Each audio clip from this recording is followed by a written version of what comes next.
to Suits and Sneakers, a series featuring sage advice and candid conversations with seasoned leaders from diverse backgrounds and styles. I'm your host, Carrie Tuttle. With my guests, we deep dive into the areas of team engagement, motivation, and effective performance management. Get ready to be inspired and transform your approach to leadership. Please like, subscribe, or follow to be notified when episodes are released. Let's get started. Today's guest is someone who believes culture isn't just a buzzword. Dan Bruinooge most recently served as Chief People and Culture Officer at Cashco, where he led with purpose and was dedicated to driving the company's mission to end financial exclusion. Before that, Dan spent more than 14 years as Chief People and Corporate Services Officer at Service Credit Union. Dan is known for his humanistic approach to accountability, which I want to dig into, and his knack for inspiring leadership at every level of the organization, as well as implementing a people and culture strategy that ensures organizations have the right people at the right time with the right skills and competencies for doing the right things. Dan is able to achieve this by championing an exceptional culture of accountability and caring, key drivers of success for remarkable employee and client experiences. Dan has extensive experience in human resources, culture, transformation, and corporate services. Dan holds a Bachelor of Arts in Accounting and Business Administration, has a bunch of certifications. I can't even read them all. But one of the interesting ones in HR, as well as certified ICD as a boardroom director. Dan has also furthered his specialized education with a master's certificate in enterprise risk management and business performance. Beyond the boardroom, Dan gives back, serving as a board member for the Christmas Bureau of Edmonton and having contributed to the board of Credit Union Central of Alberta. Fun fact, when Dan isn't guiding corporate culture or sitting at the boardroom table, you might find him surfing behind a speedboat. He's always up for the challenge, but only when he's not the one in the driver's seat. Dan, welcome to Suits and Sneakers. Oh, thanks, Carrie. Thank you. Thank you so much. And I did put on the suit coat. I've got sneakers on. I at least want to look the part. Nice. So yeah, it's awesome. So I'm excited to be here. Excited to be able to have some conversation with you. Awesome. Thank you so much. Yeah, I mean, it's interesting when I read your background a little bit, and I'd love to hear more about it because you studied accounting. How did you end up in HR? Well, so that's a long time ago, but yes, numbers came fairly easy to me in school. So accounting seemed like the way to go, seemed like a good career. Third year of university, I sat down with the counselor and said, I'm not enjoying this at all. Like I can do it, but I'm not having fun. And the counselor said, Dan, double major. Don't finish all your accounting courses in case that's the direction you want to go. Take a bunch of business courses, double major, take your business admin as well. And that was a great decision because it still gave me some of the financial knowledge that you need for business. And that's helped me along my career path. But also I focused on the business side, which then opened up opportunities to get into the human resources field, which has been my passion for many years. So. Mm-hmm. And I think, a lot of people see HR as this narrow part of the business, or it depends on their experience, but they see it as sort of like this administrative or like people-oriented part of the business. But maybe give us a picture of like in your career, how you've moved broader. Yeah. So first thing I want to share with you, Carrie, is that as I read about your Suits and Sneakers, you talked about in a little bit of description, you talked about humanistic leadership. You've talked about culture of accountability. You talk about navigating and leading people. And that's just speaking my language. So I just want to tell you that this is fantastic. Like, I just love this type of topic. Yeah. What I think we want to mention here is that I love working with organizations that have a huge growth trajectory. And my background is in HR, and that's what we've talked about. But the way that you are through successful and the way any business is successful is through people. It's all about people. It's about leading people. It's your people, your employees, your clients, your suppliers, your coworkers, people above you, your shareholders, your board. It's all people. And a mentor of mine, CEO Garth Warner, he was the CEO of a service credit union when I was there.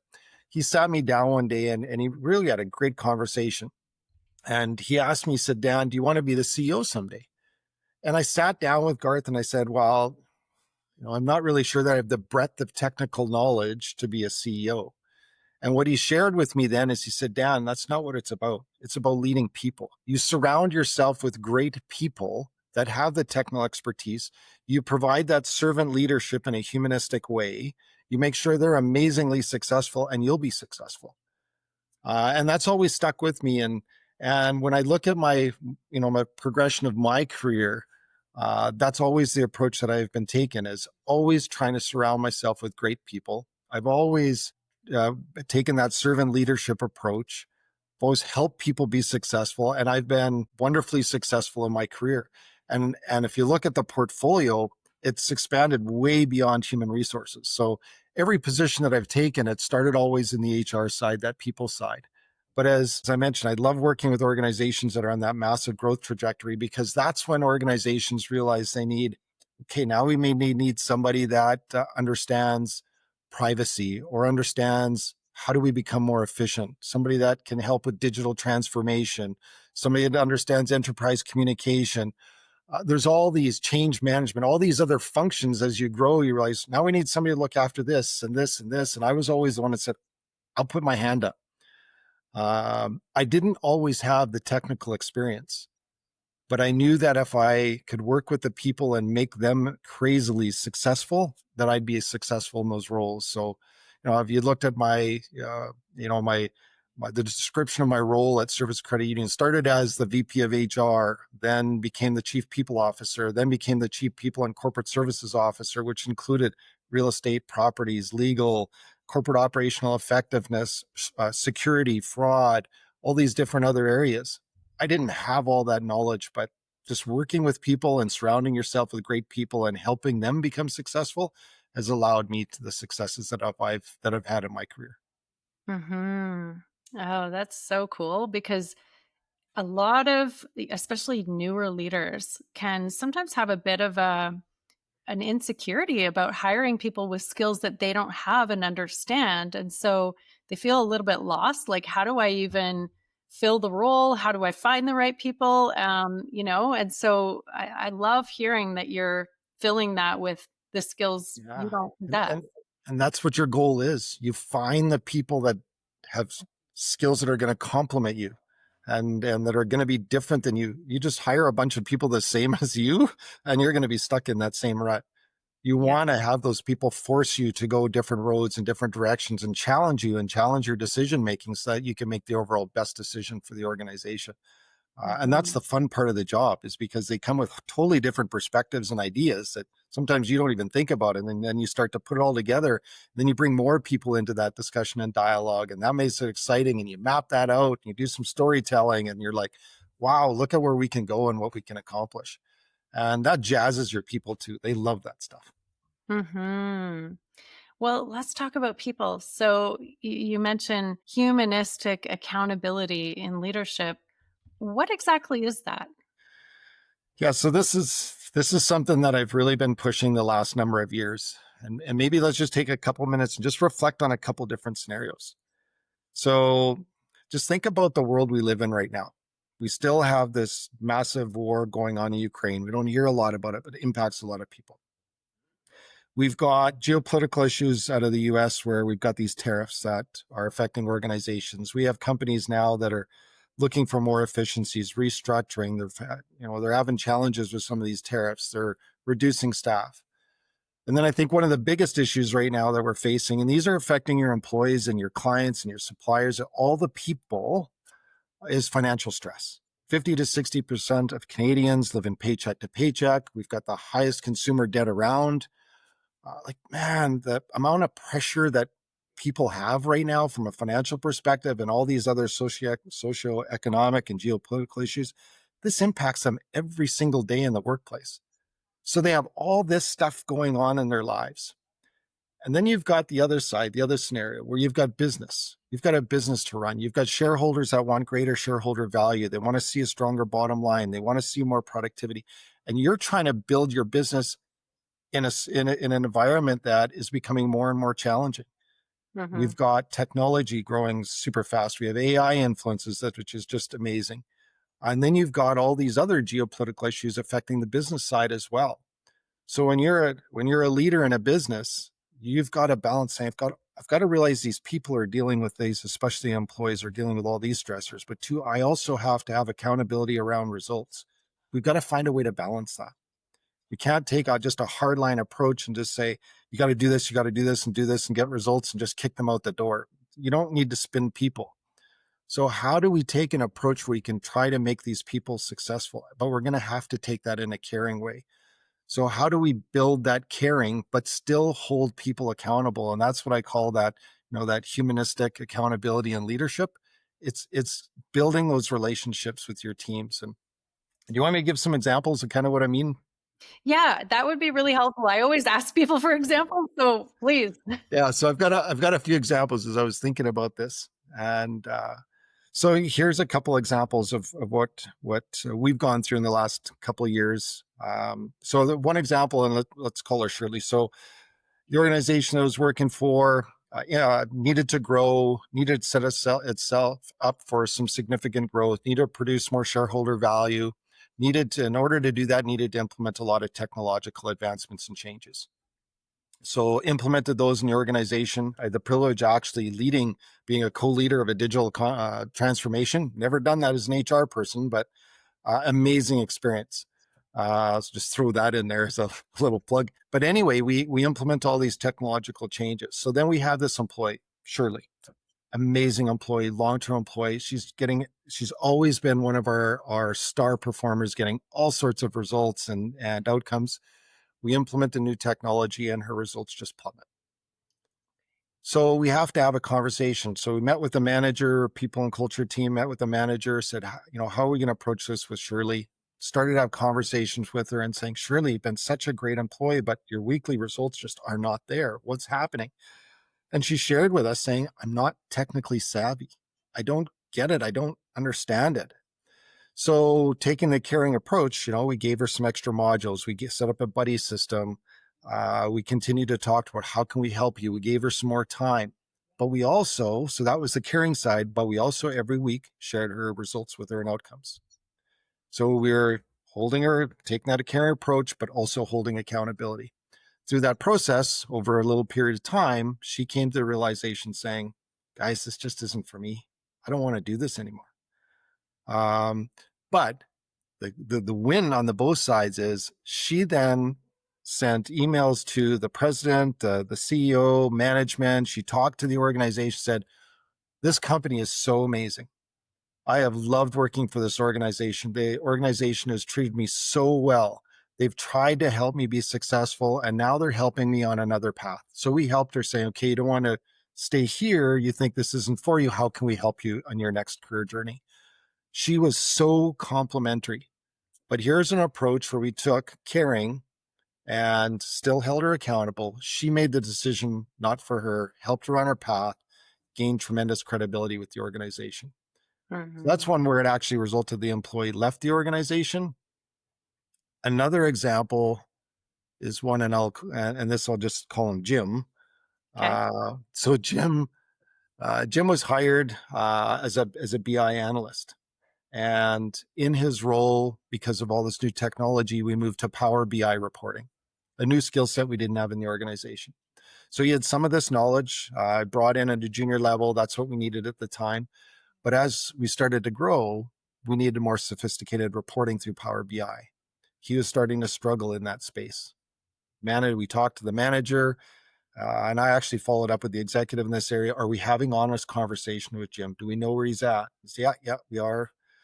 Then one day, I'll back up. Jim and I had a great rapport. So something I always do, and I encourage all young leaders to do, is build relationships with your people, no matter where they are, what departments. So lunchrooms, I'll sit and have lunch with different staff and talk to different staff. And I got to know Jim and his family, and and his wife and his kids and, what they did. And we used to always have great chats. So he comes into my office one day and he said, Dan, I've always appreciated our conversations, and can I sit down and talk to you? And I said, yeah, absolutely. So we sit in a couple chairs and we have a little bit of chit chat. And then he drops the bomb. He says, Dan, is my job in jeopardy? So in my mind, I'm saying, you got to take an empathetic approach, but you've got to be transparent with them and you've got to hold them accountable. And I said, well, Jim, have you talked to your manager? He says, yeah. And, he's told me that I've got to improve in some areas, but he says, I'm doing better.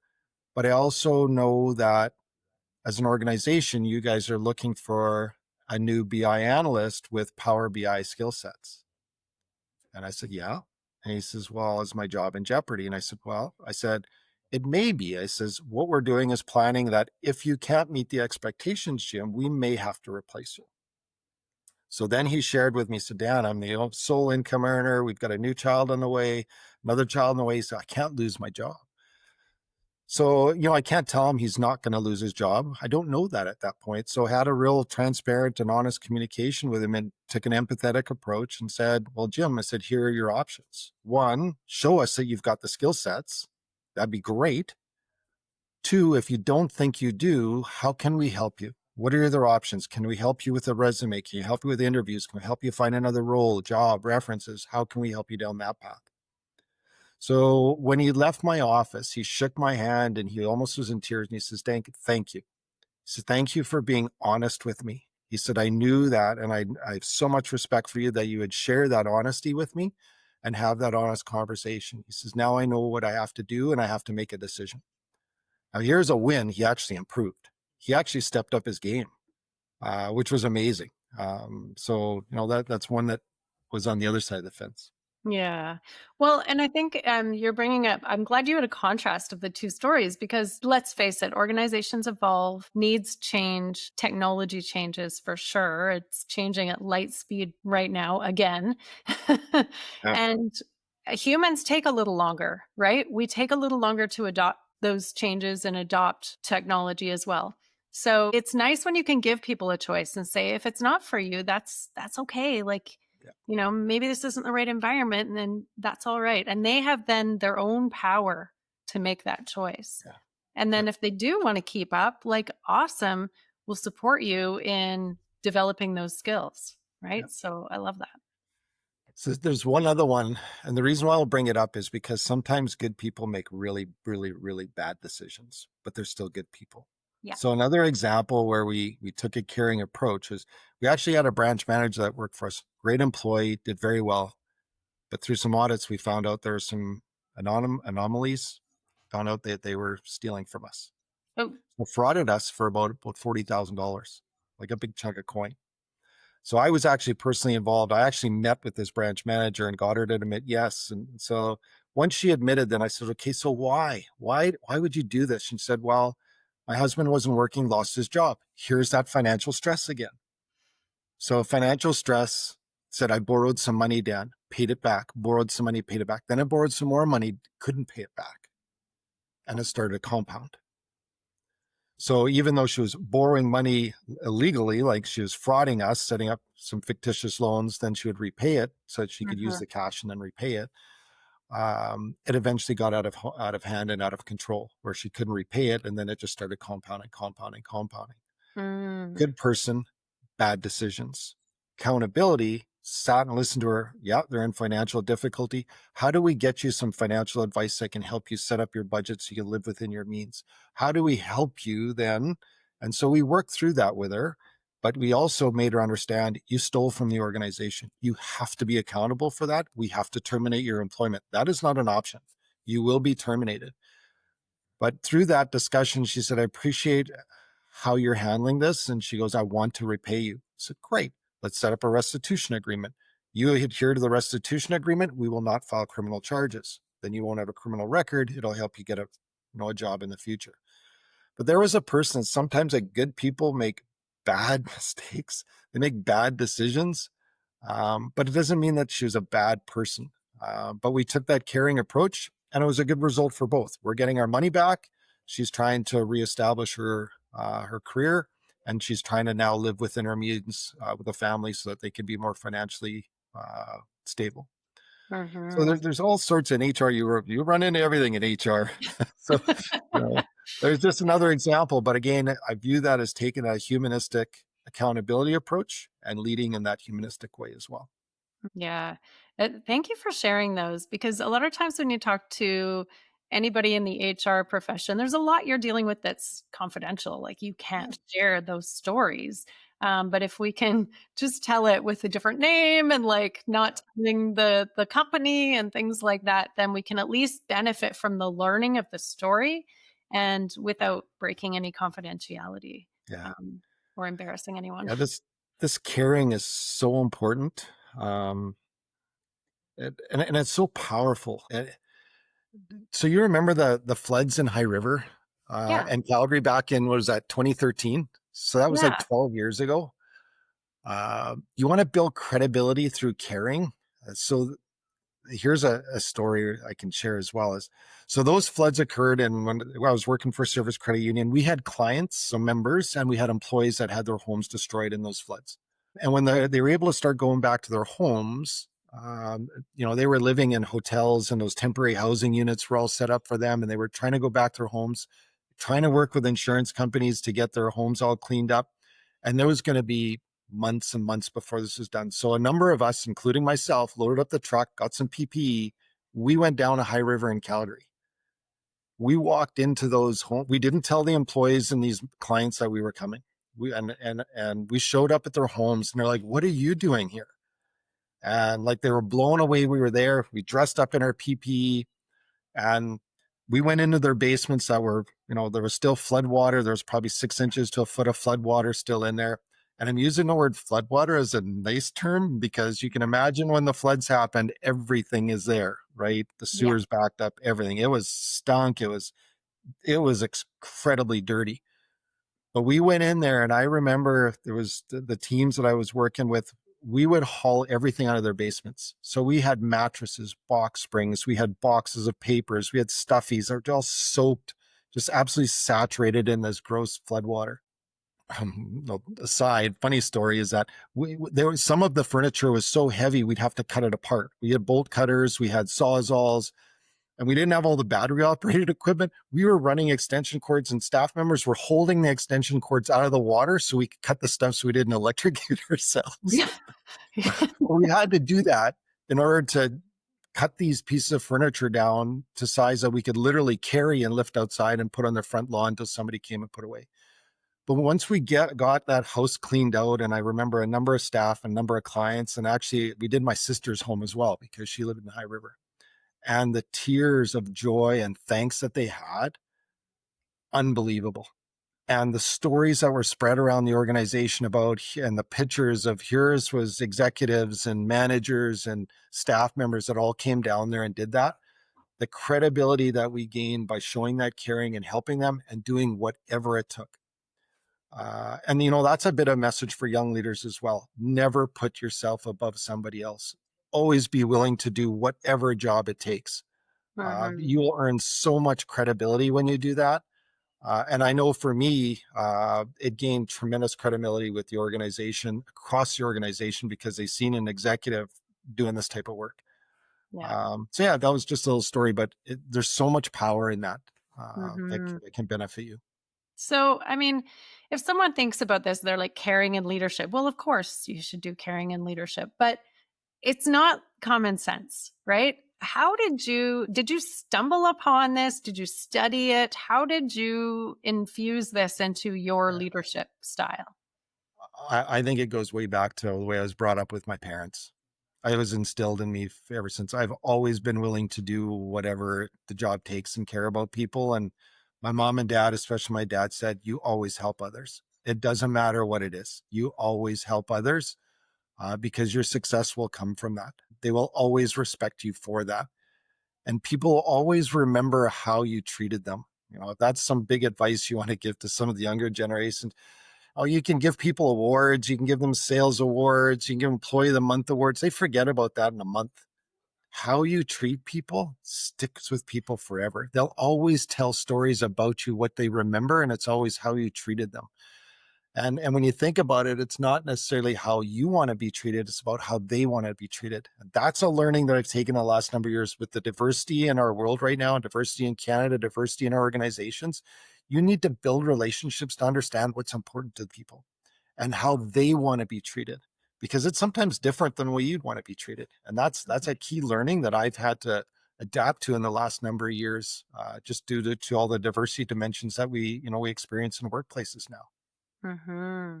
Can you give me an example of where you thought something would be appreciated and actually they wanted something else? I don't know if I can think of that. I got to think about that one. I know I put you on the spot. Yeah, I know that I stumbled in diversity, and it's actually this is an example. Okay. Um, don't know if I should be sharing it, but because I made a mistake, but I owned up to it. And I'm trying to recall the situation around it, but I made a comment that I was so glad that we've seen so many people with different diversity dimensions applying for this job. And one of the groups that had the diversity mentioned saying, Dan, that's a microaggression against us. And I meant it as a complimentary type thing, saying, wow, this is so cool. And they took it as a microaggression, saying, why would you think we wouldn't apply? Why wouldn't you Mm, think that wouldn't we just like anyone else? So there's an example where I was thinking that they'd want to be treated like I would want to be treated, recognized, hey, good job. And they took that a different way as a microaggression against them. mm, And I had to learn from that. And I admitted that mistake. And I said, thanks. Thanks for sharing that. And I was fortunate enough, that I had created a safe space where they felt comfortable. They could come and actually tell me and call me out on it, mhm. which was a fantastic learning. So there's a bit of an example. Yeah, no, I think that's great to, like you said, have, I don't know if they're employee or colleague, but have someone on the team call it out and say, like, hey, I know that might have been good intentions, but Right. I think we're all learning all the time, right? And our good intentions can sometimes not quite land, and it's Right. about the audience. It's one of my mentors says it's not about what you said, it's what they heard. Yeah. Yeah, Yeah, exactly. Yeah. yeah. Yeah. And speaking of that, that I've also had advice saying is, as leaders, if you create that safe space, which you want to do, that people communicate with you, build those relationships, Mhm, there's going to be times that you're going to hear things that you don't want to hear. And the advice I got is don't react. Don't become defensive. Don't right away try to counter and start in your mind saying, how am I going to debate this? You've created that safe space and they're sharing that information with you. It's information you maybe don't want to hear, but they actually feel comfortable and safe sharing with you. Don't ever ruin that. mhm, Um, there may be times you've got to go back and you have to tell your employees things that they don't necessarily want to hear. But if you've built that respect with them, they will listen to you then and they'll respond to that. But take a few days when they give you information that you don't necessarily want to hear, absorb it, think about it, listen to understand before you start to go back and respond. mm. So, yeah, there's times when you're going to hear things you don't want to hear. There's times when you have to share information that others don't want to hear. But how you do that is absolutely key. Definitely. Thinking of sort of newer leaders, are there some, or I should say, what small leadership habits can leaders adopt to help them take not only that caring approach, but build an open culture? Yeah. Listening to understand. It's probably the biggest thing. That was my biggest learning. Hmm. Um, I'm pretty ambitious. I'm a go getter. I'm action oriented. So when people talk to me, I want a right away solution. Okay. Okay, let's do this, this, and this, and this, and that's the way I was quite in my younger part of my career, and I've learned, take the time, listen, truly listen to understand. Your mind shouldn't be going on. Okay, where's my rebut? What am I gonna, how am I gonna respond to this?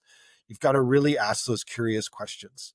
So ask those curious questions. Make sure you fully understand before you respond. That's absolutely key. Hmm. How would your team members who remember you, how would they describe your leadership style? One, I would say authentic, Okay. intentional, uh, great communicator, builder, engager, honest. transparent. I hear transparent a lot.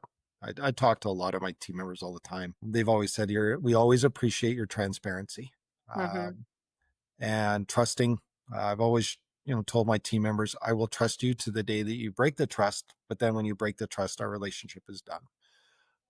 Because you're right, we get involved in a lot of confidential information in HR. But I Mm-hmm. also know that if you want your team to succeed, you have to be transparent with them. They have to understand what's happening in the business, what you're dealing with, what are the strategic outcomes that are being looked for. You've got to set them up for success. They need to know what's expected of them and lay that out transparently. And then you've got to coach them and feed them and help them be successful. Uh, and then you're going to be successful. It's all about people. Yeah, definitely. Um, what's one of your proudest accomplishments? Well, I think one of the things that'll always stick to me is when we went to High River in Calgary and did that. That was such a powerful experience. Mm-hmm. That was crazy. What am I proud of? I'm super proud of the fact that I've been able to grow in every one of my positions and add extra value to the organization. So I've helped every organization I've been involved in grow. We've always been successful. But through that, I've seen my portfolio expand to areas I never ever thought I would ever have an opportunity to lead in and be a leader in. And gaining that credibility and respect of the CEOs to give me those opportunities, that's what I'm proud of, is that I've been able to contribute and add value to organizations well beyond just the HR component. Mm-hmm. When you think of your progression kind of up the ladder of titles and responsibility, what do you think is the biggest leap? Leap as in Yeah, like sort of manager roles? to director, director to VP, VP to C-suite. And I know title doesn't mean a lot. It depends on the Yeah, organization. titles are titles. Yeah, it's nice to have a nice title, but that's not it. I've always said, do whatever it takes, whether you get a manager title, a director title, a chief level title, you just do whatever it takes to help the organization be successful. But to answer your question, the biggest leap is probably when you're going from, let's put the title aside, when you're going from a role that's more functional to one where you're reporting directly to the CEO and you're part of the executive team, you Mm, now need to think strategically, because your responsibility, number one responsibility now is not your functional HR. Your number one responsibility is the strategic direction, board approved strategic direction, and the outcomes that have to be achieved. Now you're leading the whole organization as a member of the executive team, not just a functional area. That's a shift. And that is a big leap for a lot of people, is to move from that functional perspective to a strategic side. yeah. And I think also being accountable to a board versus just maybe like one or two leaders who you report to is it's a different lens on the organization as well. Can Yeah. you speak about that? As an executive, you're responsible for the outcomes of the organization. The CEO ultimately reports to the board, Mhm. but then you're reporting to the CEO, and you've got that CEO is only going to be as successful as his executive team. So how do you work together as a team to make sure that you're all successful? And the biggest part there is you cannot operate in silos. And I've seen that in organizations where they operate in silos. It doesn't work. You have got to work together as an executive leadership team and break down those barriers and realize we're here for the success of the whole organization, not just trying to make my functional area look amazing. And that's again all around relationships and working with people and making people successful. So, I love communicating with people in all the departments and how they can be successful in their area, even though they're not HR. And HR's got a bit of a benefit because we get the exposure to all employees, but I welcomed other executives to come into HR and talk to them as well, and how can we help them, and how do we help the organization overall be successful? Okay, you might have already answered my question, but I have a question that I think is really helpful for young leaders who might be listening, or even leaders our age range who are maybe transitioning to something else. What advice would you give to your younger self taking on your first leadership role? Yeah, I think I've kind of harped on the key messages is always treat others peoples with respect. Remember that It's how you treat others. They're always going to remember that. So that is absolutely key. Treat others how they want to be treated. Know that success comes through people, whether that's your coworkers, other employees, whether that's your suppliers, your clients. Um, yeah, just work on creating a great employee experience.